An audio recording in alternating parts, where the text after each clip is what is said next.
তোমার দোনো মাইসের কথা শুনি মোর মাথা আউলি গিয়েছে। এক কাম করেন না কেন, দোনো কোন সামনত আনি একেবারে আগা দিয়ে গোড়া বন্ধুকে সে কি দেন না কেন?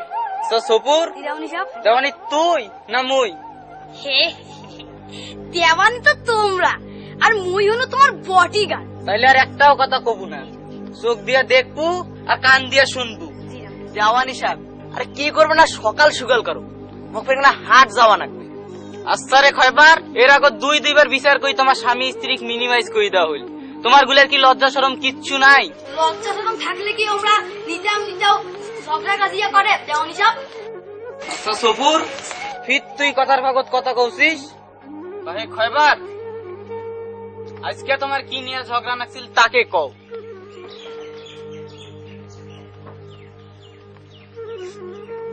ইয়ো সাদি, মোর মুখ থেকে শোনার আগত গলিদারের মুখ থেকে শুনলে ভালো হয়ে যায়।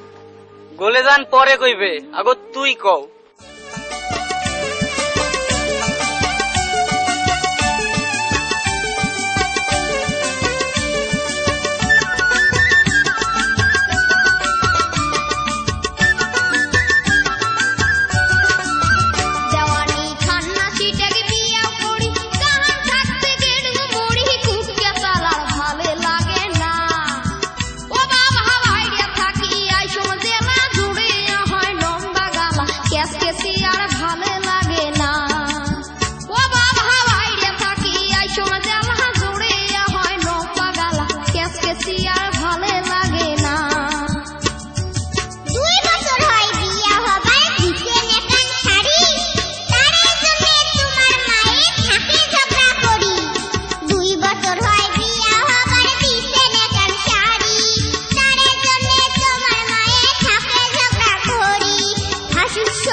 খাও মিলি মিশিয়া দাসী করি তোমার পাতত রাখেন সারাক্ষণ ভাতিজা দাসী করি তোমার পাতত রাখেন সারাক্ষণ মধুর পিড়ি দিয়া গরো সুখেরই জীবন ও বাজান মধুর পিড়ি দিয়া গরো সুখেরই জীবন আরে তোমরা ছাড়াই এই মাউরিয়ার কায় আছে আপন ও বাজান তোমরা ছাড়াই এই মাউরিয়ার কায় আছে আপন মধুর পীড়িত দিয়া গরো সুখেরই জীবন ও বাবা মধুর পীড়িত দিয়া গরো সুখেরই জীবন মধুর পিড়ি